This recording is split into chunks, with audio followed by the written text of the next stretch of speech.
you can learn and see and analyze, is this the path I want to go? Do I want to be the YouTube sensation that Mhm. generates leads from YouTube? Do I want to do? And I truly believe that any one of those things, when focused on, you can crush it and run an awesome business, let alone doing many of them. That may be one of my faults. Like we do a lot of different things. And if we just specialized in one thing, that might be different. Or just focused on one thing for long enough to get it to a point where it's for real. What we've been doing is just systematically going over here. Okay, the YouTube channel. Okay, continue to work on that. Okay, we get a little bit better.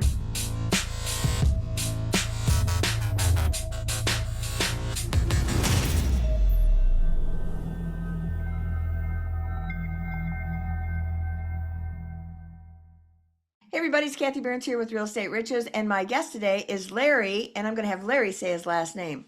Mastropieri. I love it. Man, I was so excited to have you on here today because you're impressive as can be. I mean, 15, is it 15 years in the business? Correct. Yep. And thank you. Yeah. Well, and I mean, I do a homework on all the guests that I have on the show, and I'm like, holy cow. So you've got your own studio. Are we in it right now? This is actually an extra studio office thing that we're working on. Yeah. Oh my Yep. God. So that's what Yep. I saw. Okay, we've got in-house film studio, full scale marketing division, full tech suite designed to support the agent, mortgage background, got a YouTube channel that discovers South Florida. Everything that you've got has got lots of traction to it too. And what I see is, like, for example, your Instagram, I think you had 100 and some, 113 posts, but you had 4,300 followers. That's impressive.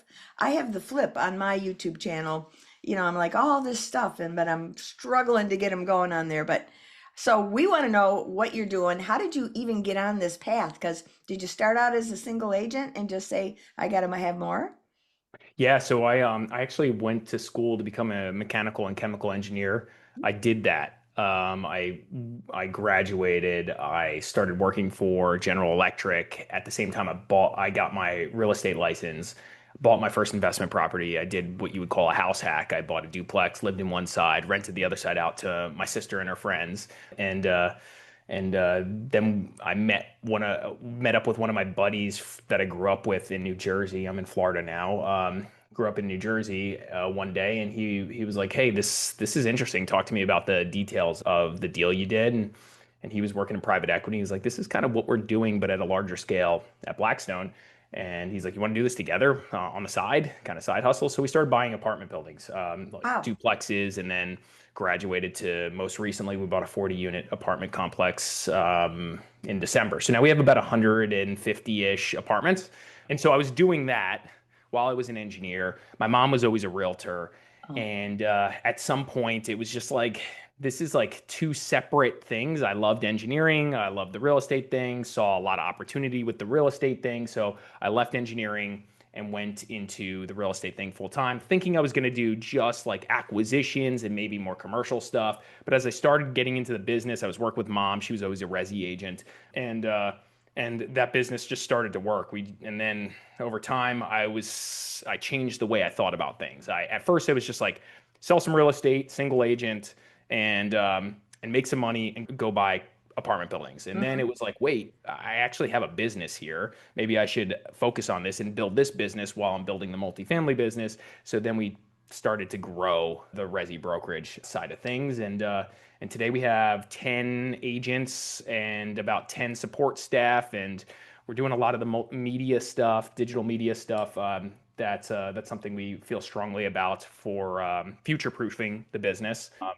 And it's funny, we didn't really start the business by doing the media thing, where some of these other very successful agents, they've started really early in the media, digital media thing, like the YouTube videos, et cetera. Mhm. We, on the other hand, built a business by door knocking, mailers, and then eventually Google Business Profile and reviews and all those other things. And then the video stuff came. And so we're still working on that. That's a work in progress, Yeah. for sure. Yeah. As I'm sure you just expressed, you get Yeah. it. Yeah. It's a slower process building up the reputation online. It's like you're failing forward, clearly, right? But what's great about you with your engineering background, see, you brought in systems. I know you did. You brought in systems that made organization, which made you scale so much easier than your typical agent that has no idea how to create the systems.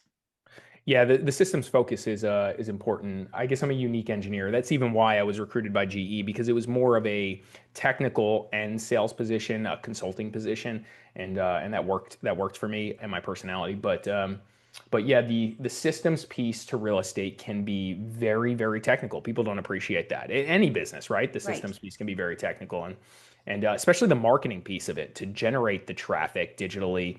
There's a lot of technical elements to that. There's a lot of different ways you can do it, and we do a lot. We've tried a lot of them, experimented, and our systems and our trial and error process has led us to where we are today. And I think this is just the beginning. I think we can scale much larger than this at the moment. Yeah, yeah, I think so too. So let me ask you this.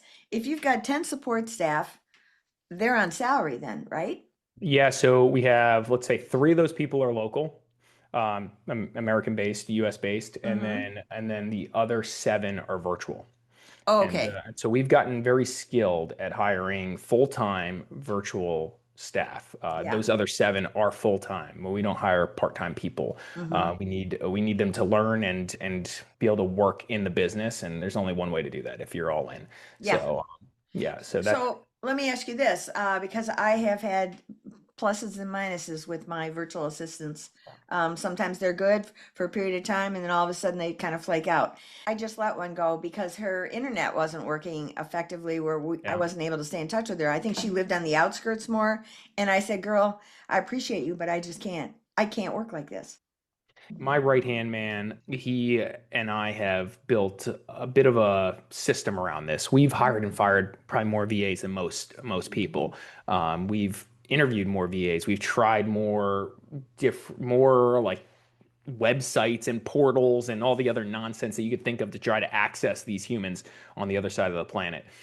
It's still a work in progress for us, but I feel more strongly that we've figured it out over the past 30 days than Oh, over the really? past 5 years, believe it or not.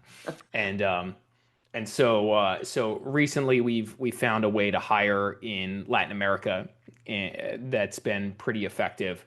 And our first hire there was just a home run, like just Wow. way like I mean, just think of like a very educated human in the U.S. and then you just got them at a discount. Yeah. And so so some of our VAs will get $5 an hour. Some of our VAs will get $20 an hour. Oh, Okay. wow. So there's a range of skills you can hire for. And if you can access the better skilled people, like that 12 to or 10, let's call it 10 to 20 an hour Yeah. people that actually deserve it, not just show up when you post it. Right. That's the trick because you could post for $10 an hour, you could post for $20 an hour, you're going to get 1 million applications, right? So if you can find those people that actually deserve that money in other parts of the globe, it's huge. It's huge. And recently we've worked with some different headhunters. We've done all these things. And recently we found a good connection in Latin America that seems like we had to pick between three individuals and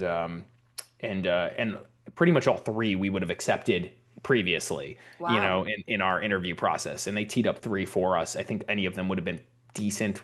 But we picked what we thought was the best, and we're in the process of doing that again. So, like anything, I'll say this: I don't have it all figured out, right? And so on some level, may look like it. If you know our business well, if you know anybody's business well, you know they don't have it figured out. But we're working through it. Again, the systems help us just get better every day. That's what it's all about. So. Do you do the disc profiling at all on your people? We have, and I can't tell you exactly the company we're using because I don't know off the top of my head, and I can't tell you the system we're using off the top of my head either. But we have this like interview process that before we even talk to them, they have to kind of answer all these questions. We need to know that they're competent in English, Yeah. etc. They do a video, they go through the personality profile stuff, and so we use a platform that we've found over the years that kind of helps us just get through the first level of people who maybe are just submitting applications and not even doing any additional work. And then if they're graded well on this platform and we like some of their videos and how they communicate, then maybe we move to the next step Next with them. step. That's been the So, process. Mhm. so let me ask you this. So now you're hiring them, you've hired them. Are they already trained in a certain skill or are you going to train them? I don't care to hire people that supposedly have a specific background or skill set. Don't get me wrong, specific knowledge is very important. We're looking for is more so specific qualities and personality types. Okay. Um, Not a specific skill set. It's great if they have it, but first and foremost, we need reliable, diligent workers that can really be detail focused. Because our expectation of our virtual assistants are that they can operate at a level that the highest paid American I can hire can operate at. And so Oh, we go through people. Like this is not like a data entry nonsense role, right? These other seven people aren't just like typing numbers in a spreadsheet. right. No, they're transaction coordinators, listing managers. In some cases, they're on the phones, communicating with our clients. They're marketing directors, right? The one person we just hired, I expect her. It's possible she actually becomes the marketing director of the team. Wow. That's kind of the level of desire, drive, and work ethic we're looking for when we hire these people. So we end up discharging a ton of people as they come through. But now I think we've found a good way to source this talent in Latin America. It's a little better too because of the time zones are better. But we have people all over. I mean, we have people in Spain, the Philippines, India, Jamaica. Yeah, I could go down the list. We've hired all Wow. over the globe. Hmm. Wow. Yeah, Yeah. I've only hired in the Philippines, and that 12-hour deal is challenging.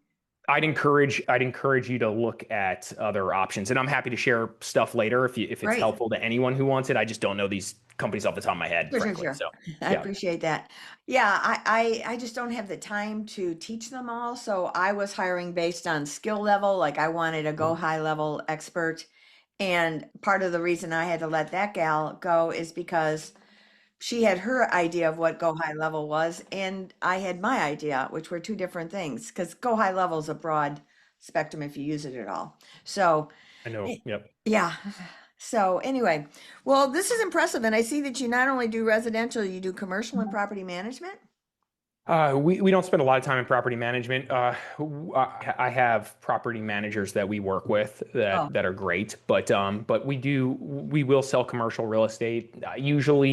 Usually that's me selling the commercial real estate, which means I'm directly involved. So it's usually for select clients that really show up and either I have a relationship with mhm. or communicate that they are serious, and then we go get it done. Other than that, we spend most of our time in the resi space. Yep. So tell me what you're doing with AI in your business. It's a good question. I think there's some overhype to it, and then there's tons of practical applications.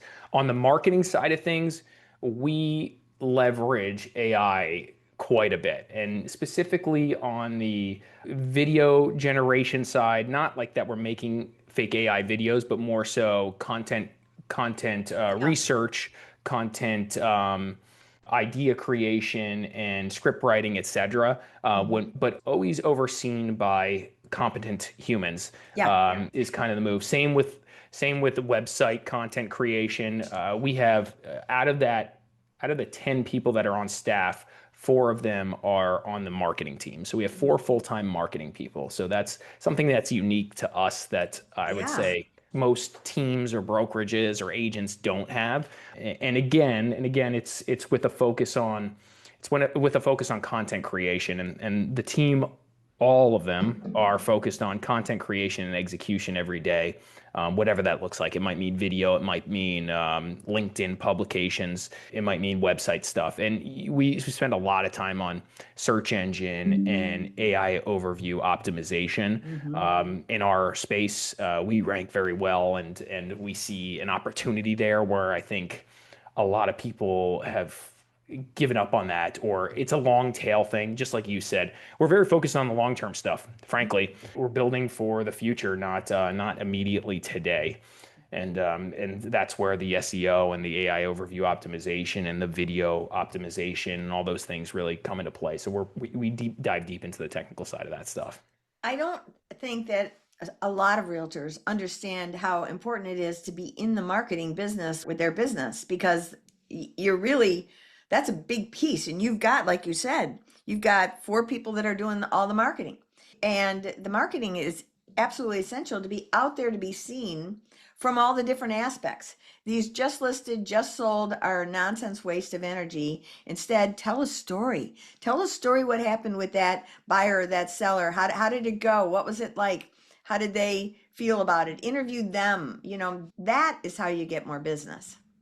100%. And I would argue it's maybe the most important thing, because if you have no business, you can't, or if you have no leads, you can't get better. You can't sell real estate, so you can't get reps. So really what we've done is, and I've spent a crazy amount of time and energy saying that we're, or being, the marketing machine that generates leads for the business. Yeah. It might be the most important thing. It's the most important thing until it's not. So once you have the leads, you got to convert them. So, but Right. and actually, I think that's kind of where we are right now in our business. It's like we've built such a strong marketing engine locally, and we think there's room to grow there. But we also need to do a good job selling, and recently I think we've dialed in and set up a good team to do that too. But this is all a work in progress. Well, Yeah. you also mentioned somewhere I read it that you teach all your agents how to process that, how to work those leads, how to really take them to the next level, right? Yeah, absolutely. I mean, we have different partnerships, and then we teased out where we think we need to focus, and then we execute from that, say, lead source down, Mm. around like how are we answering the phone when these leads come in. And so we've kind of built a system on lead follow up, on communication, around, frankly, around the Zillow coaching, Mm. and then we've taken that all the way downstream to all the other leads. And I think that's, for me, and for those who, I have no alliances here or whatever, Zillow, not Zillow, but I will say that a lot of the coaching from sales training Mm. perspective, from the Zillow side of things, has been very instrumental in how we've trained the rest of our team on how to execute on other lead sources. Yeah. So How do yeah. you work it when you've got your agents that are in your other 10? How is that how many? Yeah, 10 Yep. agents. How do you disperse the leads and how do you do different splits? Do you have different splits for different agents? How do you do that? This is a good question. We don't have different splits. It's Okay. all 50-50. That's it. And if you join our team, the phone just rings and/or leads come in and you answer and you're expected to convert. Yeah. If you convert, you stay. If you don't convert, you leave. It's that simple. You either work all the time or you don't stay on the team. That's the other thing too. The expectation is, and this is the communication I give everyone, this might seem a little extreme, and Oh, I love it. to each his own. You're expected to work Monday through Friday, 12 hours a day. And Wow. then Saturday and Sunday, you're going to hit somewhere between, depending on how many showings you're doing, between 10 and 20 hours on Saturday and Sunday Wow. total, right? And so that's the expectation. Obviously, I want you to have a life. Obviously, I want you to be balanced. But if you're working, I'm not balanced.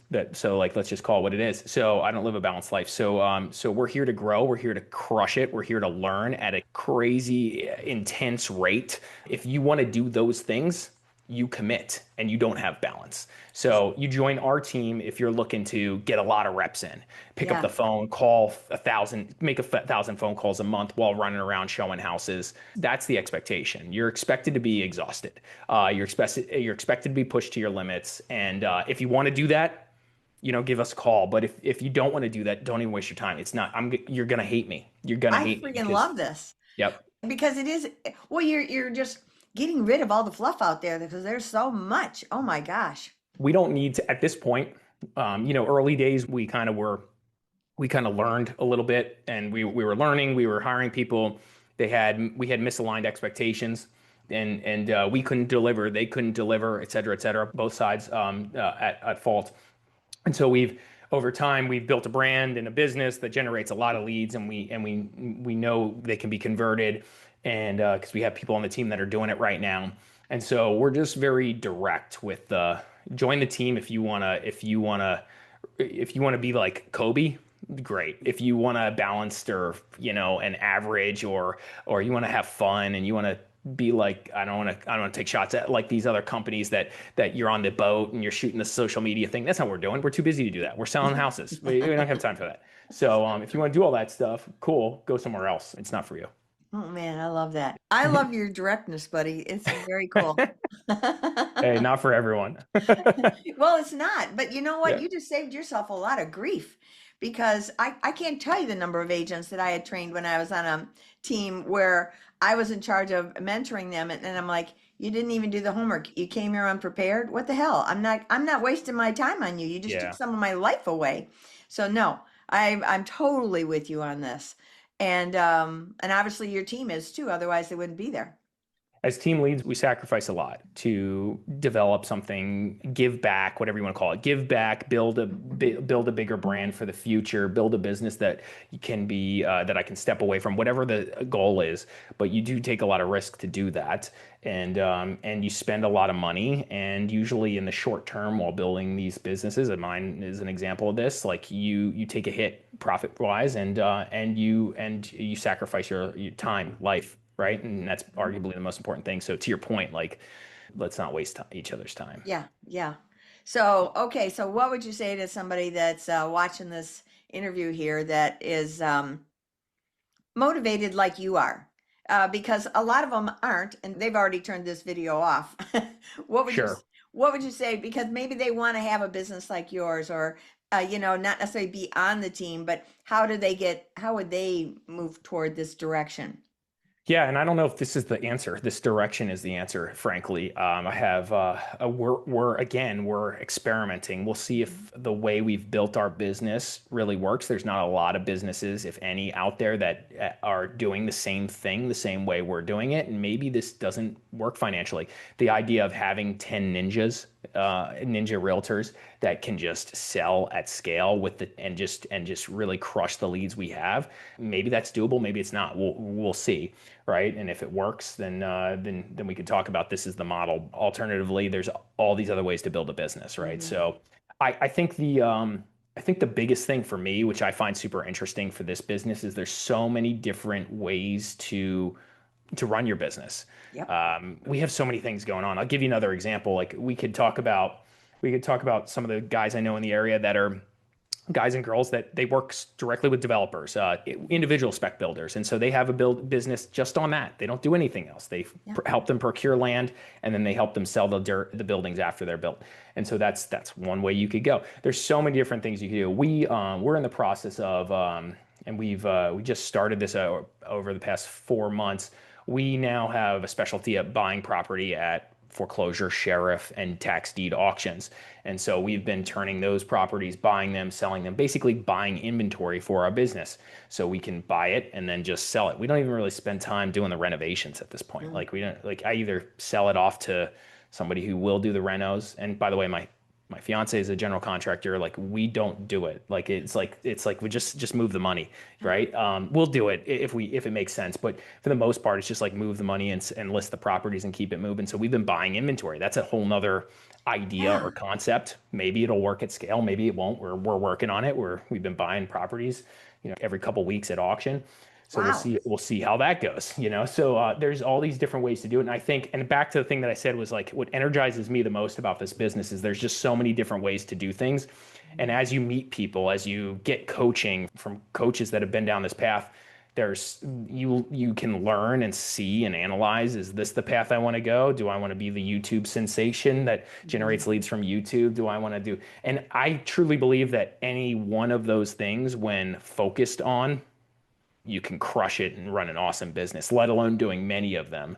Yeah. That may be one of my faults. Like we do a lot of different things, and if we just specialized in one thing, that might be different, or just focused on one thing for long enough to get it to a point where Right. it's for real. What we've been doing is just systematically going over here. Okay, the YouTube channel. Okay, continue to work on that. Okay, we get a little bit better. Maybe we need to be up here in order for this thing to work really well, but we're here now. And then Larry goes off and he's still shooting video and we still have a system in place, but it's here at this level of skill set or execution. And it could be here. And then over here, we're doing the next thing, the SEO thing. And it's like here, and then Google business profile, then, right. And you just kind of and then we keep going back and we're like, okay, improve the video thing. Okay, improve this thing. And so we've been doing a lot of things over time.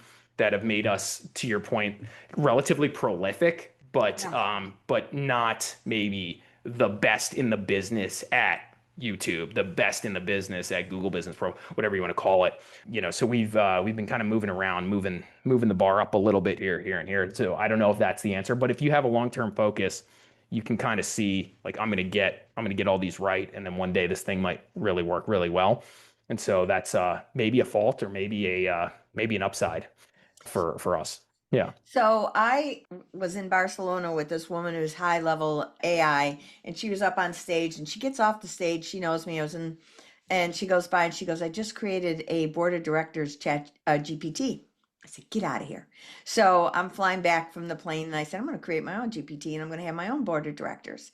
And I go to it all the time because I've got 11 different people on the board. I've got the founder of our company. I've got Richard Branson. I've got Elon Musk. I've got Oh, all these cool. different people, right? And so I said to it the other day, I said, "Listen, you know me because you see all the things that I write in ChatGPT." I said, "I need to know how I can be more effective with my business." I said, "I feel like I'm overloaded and I'm not getting things done." Now, I don't have the whole team that you do. It's just me. And I did have the VA.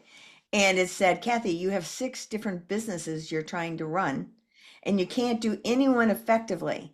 So it told me to back it down to 2 and Yep. focus in on those 2, which Yep. made me have a flashback to when I was in personal development.